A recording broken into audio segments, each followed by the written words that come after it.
አሰላሙ አለይኩም ወራህመቱላሂ ወበረካቱ። የተወደዳችሁ እንዴት ቆያችሁን? የሚያዝያ 12 2018 ሚንበር ኸበር ጀመረ። ፋይዛ መሐመድ ሚንበር ኸበርን እየመራው ከእናንተ ከተመልካቾች ጋር ቆያለሁ። እስከ ፍጻሜው አብራችሁን እንድትዘልቁ በአክብሮት እየጋበዝኩ ለዕለቱ ከያዝናቸው ጉዳዮች መካከል አበይቱን አስቀድማለሁ። ዓለም አቀፉ የሐጅ በረራ መጀመሩን ተከትሎ ምዕመናን ሳውዲ አረቢያ መግባት ጀመሩ። ህገ መጅሊሱን ያጸድቃል ተብሎ የሚጠበቀው የመዲናዋ እስልምና ጉዳዮች ከፍተኛ ምክር ቤት ጠቅላላ ጉባኤ ተጀመረ። በሆርሙዝ መተላለፊያ በገጠሙ መሰናክሎች ሳቢያ የነዳጅ ዋጋ በድጋሚ በከፍተኛ ሁኔታ ጨመረ። የሚሉት የሚንበር ኸበር አበይት ጉዳዮች ናቸው። አብራችሁን እንድትቆዩ በድጋሚ እየጋበዝን ወደ ቀዳሚው ኸበር አልፋለሁ። ዓለም አቀፉ የሐጅ በረራ መጀመሩን ተከትሎ ምዕመናን ሳውዲ አረቢያ መግባት ጀመሩ። የቅድመ ሐጅ በረራዎች መጀመራቸውን ተከትሎ 1357 ተጓዦች መዲና መድረሳቸውን ፓኪስታን አስታውቃለች። በዘንድሮ ሐጅ ለመሳተፍ ቀዳሚዎቹ 160 ምዕመናን ከፓኪስታን በመነሳት ሳውዲ አረቢያ የደረሱት ከሁለት ቀን በፊት ነው። የሀገሪቱ ሃይማኖት ጉዳዮች ሚኒስቴር እንዳስታወቀው ከፓኪስታን የተነሱት ምዕመናን ከካራቺ፣ ከላሆር፣ ከኢስላማባድ እና ከሌሎች ከተሞችም የተሰባሰቡ ናቸው። የፓኪስታን ቀዳሚው የሐጅ በረራ 160 ተጓዦችን አሳፍሮ ቅዳሜ ዕለት ከካራቺ ተነስቶ መዲና ገብቷል። ሌሎች በረራዎችም ከላሆር፣ ከሲያልኮት እና ከኢስላማባድ ቅዳሜ ዘግይቶና እሁድ ጠዋት ወደ ሳውዲ አረቢያ ገብተዋል። ተጓዦቹ በመዲናው ልዑል ሙሐመድ ቢን አብዱል አዚዝ ዓለም አቀፍ አየር ማረፊያ ሲደርሱ የፓኪስታንና ሳውዲ አረቢያ ባለስልጣናት አቀባበል አድርገውላቸዋል። በተመሳሳይ ከኢንዶኔዥያ፣ ህንድና ባንግላዴሽ ምዕመናን ወደ ቅዱሳኑ ስፍራዎች ደርሰዋል። የሐጅ በረራ የተጀመረው በሂጅሪ ዘመን ቀመር መሰረት የ11ኛው የዙልቀይዳ ወር መጀመሩን ተከትሎ ነው። ይህ ወር ከሐጅ ወር ማለትም ከዙልሂጃ በፊት የሚመጣ በመሆኑ በዓለም ዙሪያ ያሉ ሙስሊሞች ለሐጅ ጉዞ ወደ ቅዱሳኑ ከተሞች መጓዝ የሚጀምሩበት ወቅት ነው። ወሩ በእስልምና አስተምህሮ ውስጥ የተከበሩ ከሚባሉት 4 ወራት መካከል አንደኛው ነው። በእነዚህ ጊዜ ጦርነትና ግጭት የተከለከለ ነው። መልካም ስራዎች እጥፍ ድርብ ምንዳ አጅር ከማስገኘታቸው ባለፈ ወንጀልና በደልን ማስወገድ ይበልጥ አጥብቆ እንደሚያስፈልግ ሊቃውንት ያስተምራሉ። ነቢዩ ሙሐመድ ሰለላሁ ዐለይሂ ወሰለም እና ባልደረቦቻቸው ከሁደይቢያ ስምምነት 1 ዓመት በኋላ የመጀመሪያውን የኡምራ ስነ ስርዓት ያከናወኑት በዚህ ወር ነው። ከኢትዮጵያ በዘንድሮ ሐጅ ላይ ለመሳተፍ ከ5000 በላይ ምዕመናን መመዝገባቸውን የኢትዮጵያ እስልምና ጉዳዮች ጠቅላይ ምክር ቤት የሐጅና ኡምራ ዘርፍ መረጃ ያመለክታል። የመጀመሪያው በረራ ግንቦት 2 2018 ይጀመራል። ሳውዲ አረቢያ በየዓመቱ በሚካሄደው የሐጅ ስነ ስርዓት በዓለም አቀፍ ደረጃ ወደ 2 ሚሊዮን ገደማ ምዕመናን ታስተናግዳለች። ህገ መጅሊሱን ያጸድቃል ተብሎ የሚጠበቀው የመዲናዋ እስልምና ጉዳዮች ከፍተኛ ምክር ቤት ጠቅላላ ጉባኤ ተጀመረ። የአዲስ አበባ እስልምና ጉዳዮች ከፍተኛ ምክር ቤት አንደኛ የስራ ዘመን አንደኛ ጠቅላላ ጉባኤውን በዋና መስሪያ ቤት ማከናወን ጀምረዋል። ዛሬ ሰኞ ሚያዝያ 12 2018 የተጀመረው ጉባኤ ለ2 ቀናት የሚቆይ ነው። በመክፈቻው ላይ ንግግር ያደረጉት የምክር ቤቱ ፕሬዝዳንት ሼክ ሱልጣን አማን የህገ መጅሊሱ ጉዳይ ለጠቅላላ ጉባኤ መራዘም ምክንያት መሆኑንም ገልጸዋል። ይህ ጠቅላላ ጉባኤ ከዚህ ቀደም ብሎ መደረግ እንደነበረበት ይታወቃል። ሆኖም ግን የአዲስ አበባ እስልምና ጉዳዮች ከፍተኛ ምክር ቤት ህገ መጅሊስ መጽደቅ የሚችለው የፌዴራል ህገ መጅሊስ ከጸደቀ በኋላ መሆኑ ስላለበት ከፌዴራል መጅሊስ ህገ መጅሊስ ጋራ መጣጣም ስላለበት ይህ አስቸኳይ ጠቅላላ ጉባኤ ከተያዘለት ጊዜ ሊራዘም ችሏል። ከዚህ በተጨማሪ ምክር ቤቱ በ9 ወራት ውስጥ ሰርቷል ያሏቸውን ጉዳዮች ዘርዝረዋል። በንግግራቸው በተለይ ምክር ቤቱ ሰላምና ደህንነት ላይ ሲሰራ መቆየቱን አስረድተዋል። በዚህ ረገድ የጠቀሱት የመስጂዶቹን ጉዳይ ነው። የመስጂዶቻችንና የማህበረሰባችንን ሰላም መረጋጋትና አንድነት ማረጋገጥ ዋነኛ ስራችን ነው። መስጂዶቻችን የሰላምና የመረጋጋት ምንጭ ሊሆኑ ይገባል። በዚህም የአዲስ አበባ ሙስሊም ከመቼውም ጊዜ በላይ ባሳለፍነው ወራቶች ሰላማዊና የተረጋጋ ጊዜያት አሳልፈዋል። በሌላ በኩል ፕሬዝዳንቱ በመጪው ሀገራዊ ምርጫ ተሳትፎ የማድረግን አስፈላጊነትም ተናግረዋል። ከአንድ ወር በኋላ ለሚደረገው 7ኛው ሀገራዊ ምርጫ የምርጫ ካርድ የሚወሰድበት የምርጫው የመጨረሻው ወቅት ላይ እንገኛለን። የምርጫ ካርድ ትልቅ አቅም እንዳለው እንድትረዱ ይፈልጋለሁ። ይህንን ትልቅ አቅም እንደ ቀላል አይታችሁ ያልወሰዳችሁ ሰዎች፣ ወንድሞችና እህቶች ዛሬውኑ ሂዳችሁ እንድትወስዱ አደራ ለማለት ይወዳለሁ። በዚህ ወቅት ከመዲናዋ ባሻገር በትግራይ ክልል አክሱም ከተማ በምዕመናን ላይ እየደረሰ ያለውን የመብት ጥሰት ያወገዙት ፕሬዝዳንቱ መንግስት ጉዳዩን መርምሮ መፍትሄ እንዲሰጥ ጠይቀዋል። በአክሱም ከተማ በምዕመናን ላይ በደረሰው ጥቃት የትግራይ ክልል ጊዜያዊ አስተዳደር የሰጠውን ምላሽ ተግባራዊ እንዲያደርግ የጠቅላይ ምክር ቤቱ ፕሬዝዳንት ጥሪ ያቀረቡ የኢትዮጵያ እስልምና ጉዳዮች ጠቅላይ ምክር ቤት ፕሬዝዳንት ሼክ ሀጂ ኢብራሂም ቱፋ የኢትዮጵያ እስልምና ጉዳዮች ጠቅላይ ምክር ቤት በአክሱም ከተማ በምዕመናን ላይ የደረሰውን የመብት ጥሰት የሚያጣራ ልዑክ ወደ ትግራይ ክልል ተልኮ ከትግራይ ክልል ጊዜያዊ አስተዳደር ፕሬዝዳንት ሌተናል ጀነራል ታደሰ ወረደ ጋር ውይይት ማድረጉን ተናግረዋል። ከዚህ ልዑክ ጋር አዎንታዊ ውይይት መደረጉን ያስታወሱት ፕሬዝዳንቱ አሁንም ምላሹ ተግባራዊ እንዲደረግ ጥሪ አቅርበዋል። ፕሬዝዳንቱ ሼክ ሀጂ ይህንን ጥሪ ያቀረቡት በዛሬው ዕለት በተጀመረው የአዲስ አበባ እስልምና ጉዳዮች ከፍተኛ ምክር ቤት አንደኛ የስራ ዘመን አንደኛ አስቸኳይ ጠቅላላ ጉባኤ ላይ ነው። በክልሉ የተፈጸመውን ድርጊት ያወገዙት ፕሬዝዳንቱ የተፈጸመው ጥቃት ከእስልምና ታሪክ ጋር ቁርኝት ካለው አክሱም ከተማና አቃፊ ነው ሲሉ ከጠሩት ከትግራይ ሕዝብ ጋር የሚቃረን መሆኑን አስረድተዋል። ጃዕፈር ብን አቢ ጣሊብ ሱረቱል መርየምን የቀረበት ከተማ ቦታ አክሱም ናት፣ ወቅሮ አይደለችም። እንዲሁ ውድ ከተማ ናት፣ የማንም አይደለችም፣ የጋራ ናት። የሙስሊምም የክርስቲያንም ናት። እንድች የተከበረች ከተማ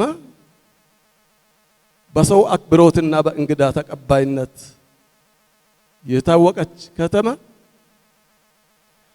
እስልምና በመጀመሪያ ጊዜ ለኢትዮጵያ የተሰራጨ ከዛ መሆኑ እየታወቀ ዛሬ አይገባችሁም የሚል አንዳንድ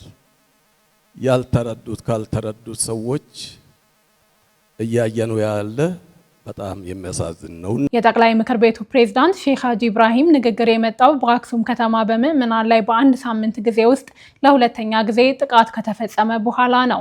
ባለፈው ሳምንት ረቡዕ ሚያዝያ 7 2018 በደረሰው ጥቃት ለረጅም ዓመታት በኢማምነት ያገለገሉት ሼክ መሐመድ አወልና አብረዋቸው የነበሩት ሼክ አብዱልዋሲ ሀጎስ ጉዳት ደርሶባቸው ወደ ሕክምና መወሰዳቸውን የአካባቢው ነዋሪዎች ተናግረዋል። በተመሳሳይ በከተማው ጁማ ሚያዝያ 2 2018 የጸጥታ ኃላፊው ቴድሮስ በየነ በመሩት እርምጃ ለሰላት በተሰባሰቡ ምዕመናን ላይ እንደ አበባ በመባል በሚጠራ ስፍራ ጥቃት እንደተፈጸመ ይታወሳል።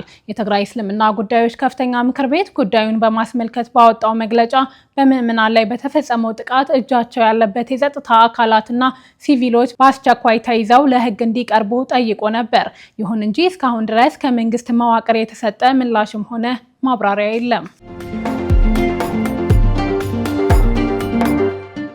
የኢትዮጵያ ኢኮኖሚ በ9.2 በመቶ እያደገ ይገኛል ሲሉ ጠቅላይ ሚኒስትሩ ገለጹ። ጠቅላይ ሚኒስትር አብይ አህመድ ይህን የገለጹት የመንግስታቸው የስራ ዘመን ሶስተኛ የመቶ ቀናት ስራ አፈጻጸም ከ9 ወራት አጠቃላይ አፈጻጸም ጎን ለጎን መገምገም መጀመራቸውን በገለጹበት ወቅት ነው። ጠቅላይ ሚኒስትሩ ለእድገት አመቺ ካልነበረውና በደካማ ተቋማትና የፖለቲካ ማዕቀፍ በታጠረ የግል ዘርፍ ተሳትፎ እንዲሁም ውጤታማ ባልነበረ የቁጥጥር ከባቢ ከሚገለጠው የኢኮኖሚ መልክ ወጥተናል ሲሉ ገልጸዋል። የግሉ ዘርፍ ደካማ ውድድር ውስጥ ነበር ያሉት ጠቅላይ ሚኒስትሩ በመንግስት ስር የነበሩ በርከት ያለ ቁጥር ያላቸው የንግድ ተቋማትም ከፍ ባለ የዕዳ ሸክም ተዘፍቀው ከአቅም በታች ሲንቀሳቀሱ እንደነበር አስታውቀዋል። አክለውም ምርታማነት አሽቆልቁሎ ኢኮኖሚውም ለአየር ንብረት ለውጥ በከፍተኛ ደረጃ ተጋላጭ የነበረውን ነባራዊ ሁኔታ ምላሽ በሚሰጥ አዲስ የፖለቲካ ኢኮኖሚ መንገድ ቀይሰናል ብለዋል። የቀየስነው አዲሱ የኢኮኖሚ አካሄድ በአጭር ጊዜ ትግበራ ጠንካራ ባለ ሁለት አሃዝ የእድገት ሂደትን አስመዝግቧል ሲሉ አመላክተዋል። በአሁኑ ወቅት ኢኮኖሚያችን በ9.2 በመቶ እያደገ ይገኛል ያሉት ጠቅላይ ሚኒስትር አብይ ይህ እድገት በመጪው ዓመት ወደ 10.2 በመቶ እንደሚያድግ እንጠብቃለን ሲሉ ጥቆማ ጥቆማ ሰጥተዋል። በየዘርፉም የታቀዱ ግቦቻችንን ለማሳካት ከፍ ባለ ትጋት ቀጥለን በግብርና 7.9 በመቶ፣ በኢንዱስትሪ 13.2 በመቶ፣ በአገልግሎት 9.3 በመቶ እድገቶች ሳይቆራረጡ የሚከናወኑ ይሆናል በማለት ገልጸዋል። እነዚህ ጥረቶች የበለጠ ጽኑ፣ ተወዳዳሪና አካታች ኢኮኖሚ ለመገንባት ያለንን አቋምና የመተግበር አቅም ያሳያሉ ብለዋል። የኢትዮጵያ አየር መንገድ 4 አዳዲስ ኤርፖርቶችን በቅርቡ ሊያስመርቅ ነው። የኢትዮጵያ አየር መንገድ በቅርቡ 4 የሀገር ውስጥ ኤርፖርቶችን እንደሚያስመርቅ አስታውቋል። ይህን በኢትዮጵያ የመሰረተ ልማትና ኮንስትራክሽን ሳምንት መድረክ ላይ የተናገሩት የኢትዮጵያ አየር መንገድ የንግድ ዘርፍ ምክትል ዋና ስራ አስፈጻሚ አቶ ለማ ያደቻ ናቸው። በአሁኑ ወቅት በሀገር ውስጥ 23 ኤርፖርቶች አገልግሎት እየሰጡ እንደሚገኙ በመግለጽ 4ቱ ተጨማሪ ኤርፖርቶች በኔጌሌ ቦረና፣ ሚዛን አማን፣ ጎሬ መቱና ደብረ ማርቆስ እንደሚመረቁ ገልጸዋል። አየር መንገዱ ቀጣይነት ባለው መልኩ የማስፋፊያ ስራዎችን እየሰራ እንደሚገኝ ተናግረዋል ተብሏል። በዚህም መሰረት አየር መንገዱ የሀገር ውስጥ አገልግሎቱን ወደ 27 ኤርፖርቶች ከፍ ያደርጋል ብለዋል። እንደ አውሮፓውያኖቹ አቆጣጠር በ2024 የሀገር ውስጥ አገልግሎቱንና የኤርፖርቶችን ቁጥር 47 ለማድረስ መታቀዱን በማስታወቅ አየር መንገዱ ለትርፍ ብቻ ሳይሆን ዜጎችን የማገልገል ዓላማ ይዞ እየሰራ መሆኑንም ተናግረዋል። ጆርጂያ ኢትዮጵያውያንን ጨምሮ 53 የውጭ ሀገር ዜጎችን በቁጥጥር ስር አዋለች። የምስራቅ አውሮፓና በምዕራብ እስያ መገናኛ በካውካሰስ ክልል ውስጥ የምትገኘው ጆርጂያ ህገወጥ የሰዎች ዝውውርን ለመቆጣጠር አድርጋለች በተባለው ዘመቻ ኢትዮጵያውያንን ጨምሮ 53 የውጭ ዜጎችን በቁጥጥር ስር ማዋሏን አስታውቃለች። በቁጥጥር ስር የዋሉት ፍልሰተኞች በህገወጥ መንገድ ላለፉት ጥቂት ቀናት መቆየታቸውን የሀገሪቱ የውስጥ ጉዳይ ሚኒስቴር መረጃ ያመለክታል። እንደ አዘር ኒውስ ዘገባ ከሆነ በቁጥጥር ስር የዋሉት ኢትዮጵያውያንን ጨምሮ 12 የተለያዩ ሀገሮች ዜጎች ናቸው። በቁጥጥር ስር የዋሉት ከኢትዮጵያውያን በተጨማሪ የጋና፣ ኬንያ፣ ኡጋንዳ፣ ዚምባብዌ፣ ህንድ፣ ጆርዳን፣ ኩባ፣ ሩሲያ፣ ቱርክሜኒስታን፣ ቱርክና ፊሊፒንስ ፍልሰተኞች ናቸው። የሀገሪቱ ህግ አስከባሪዎች ፍልሰተኞቹ በሚኖሩባቸውና በሚሰሩባቸው አካባቢዎች አድርገውታል በተባለ ድንገተኛ ፍተሻ በማድረግ በቁጥጥር ስር አውለዋቸዋል። ግለሰቦቹ የሀገሪቱን የኢሚግሬሽን ህግ በመጣስ መቆየታቸው ተገልጸዋል። በቁጥጥር ስር የዋሉት ግለሰቦች ወደ ጊዜያዊ የስደተኞች ማቆያ ማዕከል የተዛወሩ ሲሆን ወደ ሀገራቸው እንዲመለሱ የሚያስችሉ የህግ ሂደቶች እየተከናወኑ መሆኑንም ተጠቅሷል። ጆርጂያ ከቅርብ ጊዜያት ወዲህ ህገወጥ ስደትን ለመከላከል ጥብቅ እርምጃዎችን እየወሰደች ትገኛለች ተብሏል። እንደ አውሮፓውያኖቹ አቆጣጠር በ2024 በወጣው ወርልድ ፖፑሌሽን ሪቪው መረጃ መሰረት በጆርጂያ 27000 ገደማ ኢትዮጵያውያን እንደሚኖሩ ይገመታል። ጆርጂያ በምዕራብ በጥቁር ባህር፣ በሰሜንና በሰሜን ምስራቅ በሩሲያ፣ በደቡብ በቱርክና በአርሜኒያ እንዲሁም በደቡብ ምስራቅ በአዘርባይጃን ትዋሰናለች። የተወደዳችሁ አሁንም የተከታተላችሁ የምትገኙት ሚንበር ኸበርን ነው። አብራችሁን ስላላችሁ ደስ ይለናል። ለሚንበር ኸበር ጥቆማ ወይም ማስተያየት ካላችሁ በአጭር የስልክ ቁጥር 9282 ላይ ብትልኩልን አጣርተን መልሰን ለእናንተው እናቀርባለን። የሚቀናችሁ ማህበራዊ ሚዲያ ከሆነ በሁሉም አማራጮች @ሚንበር ቲቪ ብላችሁ ብትፈልጉን ታገኙናላችሁ። ድረገጻችንን www.minbertv.comን ብትጎበኙ ደግሞ አዳዲስ መረጃ ታገኛላችሁ። አሁን ደግሞ የዕለቱን አብይ ጉዳይ እናስታውሳችሁና እንመለስ። ዓለም አቀፉ የሀጅ በረራ መጀመሩን ተከትሎ ምዕመናን ሳውዲ አረቢያ መግባት ጀመሩ። ከቆይታ በኋላ በሆርሙዝ መተላለፊያ በገጠሙ መሰናክሎች ሳቢያ የነዳጅ ዋጋ በድጋሚ በከፍተኛ ሁኔታ ጨምሯል። እንመለስበታለን። ይጠብቁን። እስራኤል ጸረ እስልምና ጥምረት መስርታለች ሲሉ የቱርክ የውጭ ጉዳይ ሚኒስትር ተናገሩ። ከድር ከማል የተዘጋጀውን ዝርዝር ያቀርበዋል። የቱርክ የውጭ ጉዳይ ሚኒስትር ሀካን ፊዳን እስራኤል ከግሪክና ቆጵሮስ ጋር በመሆን በቀጠናው ጸረ እስልምና ጥምረት እየገነባች ነው ሲሉ በጽኑ ተችተዋል። ሚኒስትሩ ይህንን መግለጫ የሰጡት በኢስታንቡል በተካሄደው የአንታሊያ ፎረም ጋዜጣዊ መግለጫ ላይ ነው። እስራኤል በጋዛ እና በሌሎች የጎረቤት አገራት ላይ የምታደርገው ወታደራዊ እርምጃ ዓላማው ሙስሊም አገራትን ማዳከም ነው ብለዋል። ፊዳን አክለውም እስራኤል ይህንን ጥምረት የምታጠናክረው ከአንዳንድ የምዕራብ ሀገራት በምታገኘው ድጋፍ መሆኑን ጠቁመው የእስልምናው ዓለም ይህንን ስጋት ለመመከት በአንድነት ሊቆም ይገባል ሲሉ ጥሪ አቅርበዋል። ፊዳን እስራኤል ከግሪክ እና ቆጵሮስ ጋር ጥምረት መስርታለች። በተጨባጭ የሚታዩ ወታደራዊ መዋቅሮችም አሉ። ይህንን ችላ ልንለው አንችልም። አክለውም በአውሮፓ ውስጥ ከግሪክ በስተቀር ከእስራኤል ጋር እንዲህ ያለ የትብብር ስምምነት የተፈራረመ ሌላ አገር የለም ብለዋል። በተጨማሪም የእስራኤል ግዛት የማስፋፋት ፖሊሲን ያነሱት ፊዳን ድርጊቱ የቀጠናው ችግር ብቻ ሳይሆን አሁን የመላው ዓለም የደህንነት ችግር ሆኗል ሲሉ ነቀፌታ ሰንዝረዋል። ዓለም አቀፉ ማህበረሰብ ይህንን መስፋፋት እንዴት እና በምን መንገድ ያቆመዋል የሚለው ጥያቄ ራሱ የዓለም አቀፉ ማህበረሰብ ዋነኛ አጀንዳዎች አንዱ ነው። እያወራን ያለነው ስለ አክራሪ መንግስት ነው ብለዋል። የእስራኤል ቀዳሚ ዓላማ ጋዛን ከህዝብ ነፃ ማድረግ መሆኑን የጠቀሱት ሚኒስትሩ ሁሉም ሰው የእስራኤልን ቀዳሚ ዓላማ ያውቃል፣ እሱም ሰዎችን በመግደል ወይም በማፈናቀል ጋዛን ከህዝብ የማስወጣት ፖሊሲ ነው ብለዋል። በመጨረሻም አስፈላጊ የሆኑ እርምጃዎችን ለመውሰድ እጅግ ከፍተኛ ጥረት እያደረግን ነው ሲሉ አክለዋል። ይህ ንግግር በቱርክ እና በእስራኤል መካከል ያለውን ዲፕሎማሲያዊ ውጥረት ይበልጥ እንደሚያባብሰው ተገምተዋል። በሌላ በኩል ፊዳን በቀጠናዊ ሰላምና መረጋጋት እንዲሁም ዘላቂ የባህር ላይ የጉዞ ነፃነትን በሚደግፉ እርምጃዎች ላይ ያተኮረውን የቱርክ፣ ፓኪስታን፣ ሳውዲ አረቢያ፣ ግብፅ አራቱ ወገኖች ሶስተኛ ስብሰባ መካሄዱን ተናግረዋል። በዚህ ስብሰባ ለቀጠናው የወደፊት እጣ ፋንታ የጋራ ራዕይን ለማዳበር የሚያስችሉ ተጨባጭ እርምጃዎችን ለይተናል ብለዋል።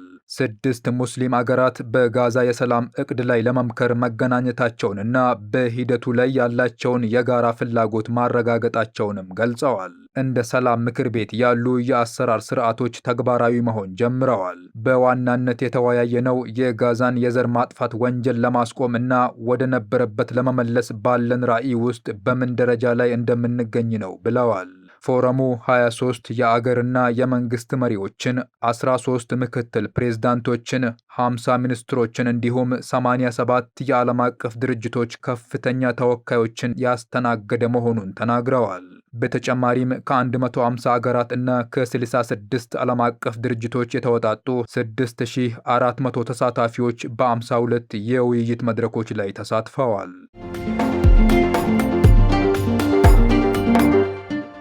በሆርሙዝ መተላለፊያ በገጠሙ መሰናክሎች ሳቢያ የነዳጅ ዋጋ በድጋሚ በከፍተኛ ሁኔታ ጨመረ። አህመድ አብዱራህማን ዝርዝሩን ተመልክቶታል። ባለፈው ሳምንት መጨረሻ በኢራንና አሜሪካ መካከል ያለው ግጭት ዳግም ማገርሸቱን ተከትሎ እሁድ ምሽት የዓለም የነዳጅ ዋጋ በ6 በመቶ ጭማሪ አሳይቷል። የዓለም አቀፉ መለኪያ የሆነው የብሬንት ድፍድፍ ነዳጅ ዋጋ ወደ 95.42 ከፍ ሲል የአሜሪካው መለኪያ WTI ደግሞ 89.77 ደርሷል። የአሜሪካው ፕሬዝዳንት ዶናልድ ትራምፕ እሁድ ዕለት እንደተናገሩት የአሜሪካ ጦር በኦማን ባህረ ሰላጤ የሀገሪቱን ባህር ኃይል እገዳ ጥሳ ለማለፍ የሞከረች የኢራን የጭነት መርከብ በቁጥጥር ስር አውሏል።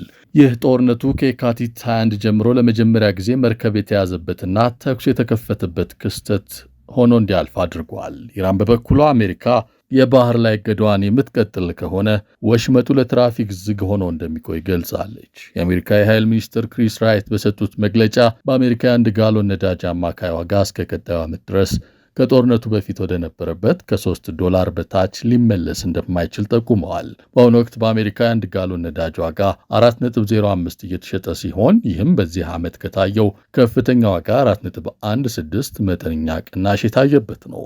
የነዳጅ መተላለፊያው መስተጓጎል ኢትዮጵያን ጨምሮ ላለፉት ሳምንታት የእንቅስቃሴ ገደብ በማስከተል ኢኮኖሚያዊ ጫና ፈጥሯል። ይህ በእንዲህ እንዳለ ፓኪስታን በአሜሪካና በኢራን መካከል ያለውን ጦርነት ለማስቆም ያለመሆን ሁለተኛ ዙር ድርድር ለማስተናገድ በዝግጅት ላይ ትገኛለች ተብሏል። በዚህ ዙር በኢስላማባድ ከተካሄደው የመጀመሪያው ድርድር በተለየ መልኩ አደራዳሪዎች ጊዜያዊ ስምምነት እስኪፈረም ድረስና የተኩስ አቁም ስምምነቱን በውጤታማነት ለማራዘም ለማስቻል አሁን የሚደረገው ድርድር ለበርካታ ቀናት ሊቀጥል እንደሚያስችሉ በዘገባው ተጠቅሷል። ስምምነቱ ላይ ከተደረሰ ተደራዳሪዎቹ ዘላቂ የሰላም ስምምነት ለማምጣት እስከ 60 ቀናት የሚደርስ ረዘም ያለ የጊዜ ዕድል ያገኛሉ ተብሏል። ይሁን እንጂ ስምምነቱ በኢራን ተሳትፎ ላይ ተንጠላጠለ ነበር። ኢራን እስከ ሰኞ ጠዋት ድረስ ተደራዳሪዎቿን ወደ ኢስላማባድ እንደምትልክ ማረጋገጫ ሳትሰጥ ቆይታለች። የእርግጠኛ አለመሆን የመጣው ባለፉት 24 ሰዓታት ውስጥ በሁለቱ ወገኖች መካከል ያለው ውጥረት በፍጥነት መጨመሩን ተከትሎ ነው። ለዚህ እንዲያግዝ የፓኪስታንና ኢራን መሪዎች ውይይት ማድረግ ነበረባቸው። በአሜሪካ በኩል ምክትል ፕሬዝዳንቱ ጄዲ ቫንስ የሚመሩት ልዑክ ወደ ኢስላማባድ እንደሚጓዝ ይጠበቃል። በውጥረቱ መካከልም ቢሆን ፓኪስታን 8ኛ ሳምንቱን የያዘውን ጦርነት ለማስቆም የሚያስችለውን ስምምነት ይገኝበታል ብላ ተስፋ ያደረገችበትን ድርድር በማዘጋጀት ተጠምዳለች። በኢስላማባድ የሚገኘው ማሪዮት ሆቴል እንግዶቹን እስከ እሁድ ከሰዓት ድረስ ሆቴሉን ለቀው እንዲወጡ አድርጓል። ጥቂት ኪሎ ሜትሮች ርቆ የሚገኘውና ከአንድ ሳምንት በፊት የመጀመሪያው ዙር ድርድር የተካሄደበት ሴሬና ሆቴልም ብዙም ሳይቆይ ተመሳሳይ ትዕዛዝ በማስተላለፍ አዳዲስ እንግዶችን መቀበል አቁሟል። የከተማዋ እጅግ ጥብቅ ጥበቃ የሚደረግበትና ሬድ ዞን ተብሎ የሚጠራው አካባቢም መግቢያ መንገዶቹ ተዘግተዋል። ይህ ሰፈር የብሔራዊ ምክር ቤቱን፣ የውጭ ሀገሮች ኤምባሲዎችንና ሁለቱንም ባለ 5 ኮከብ ሆቴሎች ጨምሮ ዋና ዋና የመንግስት አስተዳደር ህንፃዎች የሚገኙበት ነው። በሺዎች የሚቆጠሩ ተጨማሪ ፖሊሶችና ፈጥኖ ደራሽ አባላት ከመላው ሀገሪቱ ወደ ስፍራው ደርሰዋል። የተባበሩት መንግስታት ድርጅት ዋና ጸሐፊ አንቶኒዮ ጉቴሬዝ ፓኪስታንና ሌሎች አደራዳሪዎች ሰላም ለማስፈን የሚያደርጉትን ጥረት ዓለም አቀፉ ማህበረሰብ እንዲደግፍ በተደጋጋሚ ጥሪ እያቀረቡ ይገኛሉ። ውድ ተመልካቾች ለዛሬ ያዘጋጀነው የሚንበር ኸበር በዚሁ ተጠናቀቀ። ፋይዛ መሐመድ አብሬያችሁ ቆየሁ። ወሰላሙ አለይኩም ወራህመቱላሂ ወበረካቱ።